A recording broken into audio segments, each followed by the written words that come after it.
אזהרת ספוילרים. הסרטון הזה כולל המון ספוילרים לעונה 4 של עליית הדרקונים. אז אם לא ראיתם אותם, כדאי שתצפו ב10 הפרקים הראשונים. ואם ראיתם אותה, צפייה מהנה.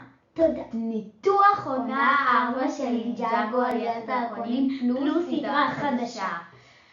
היום אנחנו ננתח את כל החלק הראשון של עונה 4 של נינג'אגו עליית הדרקונים, וגם נספר לכם על הסדרה החדשה שאנחנו עושים לגבי המפלצות בעונה החדשה.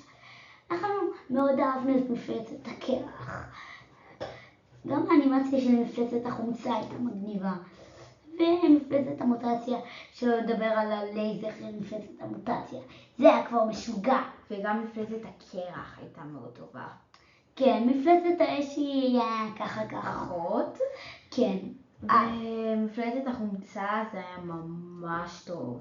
כן. אוקיי, אז עכשיו הדרקונים. הנינג'ות הדרקונים. הנינג'ות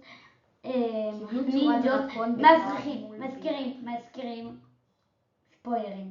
הנינג'ות קיבלו, הם הפכו לצורת דרקון, כאשר לויד קיבל את הפוטנציאל האמיתי שלו, ואז הוא שיתף את הכוח שלו לאחרים. ורק להזכיר שעוד לא כל קיבל צורת דרקון הזה. יש תמונה שלו, אבל הוא קבל בחלק השני. אז לגבי הנאמנים. הנאמנים הם צבא שעוזרים ללרוב.